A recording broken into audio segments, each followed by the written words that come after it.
ఆంధ్రప్రదేశ్లో ఎట్టకేలకు TDP, Janasena, BJP పార్టీల మధ్య పొత్తు పొడిచిన సంగతి తెలిసిందే. అలాగే ఎవరెన్ని సీట్లలో పోటీ చేయాలనేది కూడా తేలిపోయింది.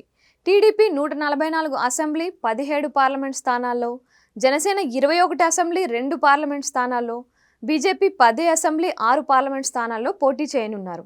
ఈ మేరకు టీడీపీ అధినేత చంద్రబాబు, జనసేనాని పవన్ కళ్యాణ్, కేంద్ర మంత్రి, ఏపీ బీజేపీ వ్యవహారాల ఇన్ఛార్జి గజేంద్ర షెకావత్, బీజేపీ జాతీయ ఉపాధ్యక్షుడు బైజంత్ పాండాల మధ్య జరిగిన చర్చలు ఫలించాయి. పొత్తు సీట్ల పంపకం జరిగిపోవడంతో ఇక మూడు పార్టీలు సమరోత్సాహంతో ప్రచారం నిర్వహించనున్నాయి.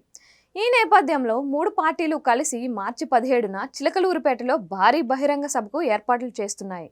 అందులోనూ ఈ సభకు మూడు పార్టీల అగ్రనేతలు అంటే ప్రధాని మోడీ, చంద్రబాబు, పవన్ కళ్యాణ్ హాజరవుతుండడంతో ఈ సభను మూడు పార్టీలు ప్రతిష్టాత్మకంగా తీసుకున్నాయి. 2014లో ఆంధ్రప్రదేశ్ 2 రాష్ట్రాలుగా విడిపోయాక బీజేపీ, జనసేన, టీడీపీ కలిసి పోటీ చేశాయి. జనసేన ఎన్నికల్లో పోటీ చేయకుండా టీడీపీ, బీజేపీ కూటమికి మద్దతుగా ప్రకటించింది. ఆ సమయంలో గుజరాత్ ముఖ్యమంత్రిగా, బీజేపీ ప్రధాని అభ్యర్థిగా నరేంద్ర మోడీ ఉన్నారు. ఆయనతో పాటు చంద్రబాబు, పవన్ కళ్యాణ్ ఒకే వేదికపై పలు బహిరంగ సభలను నిర్వహించారు. మళ్ళీ 10 ఏళ్ల తర్వాత మూడు పార్టీల అగ్రనేతలు ఒకే వేదికపై కూర్చోనున్నారు. దీంతో చిలకలూరిపేట సభపైనే అందరి కళ్ళు నెలకొని ఉన్నాయి. బీజేపీ, టీడీపీ, జనసేన ఇలా మూడు పార్టీల అగ్రనేతలు చిలకలూరిపేట సభకు హాజరవుతుండడంతో అన్ని పార్టీలు ఈ సభను అత్యంత ప్రతిష్టాత్మకంగా తీసుకున్నాయి. ముఖ్యంగా భారీ ఎత్తున జన సమీకరణపై దృష్టి సారించాయి. కనీసం 5-6 లక్షల మంది ప్రజలను తరలించాలని ప్రణాళికలు రచించాయి. మూడు పార్టీల్లో పెద్ద పార్టీ టీడీపీ కావడంతో ప్రధాన బాధ్యతను ఆ పార్టీనే తీసుకుంది. స్వయంగా చంద్రబాబు కుమారుడు నారా లోకేష్ సభ ఏర్పాట్లను పర్యవేక్షిస్తున్నారు. ముఖ్యంగా వైసీపీ నిర్వహిస్తున్న సిద్ధం సభలను మించిపోయే రీతిలో జన సమీకరణపై దృష్టి సారించారు.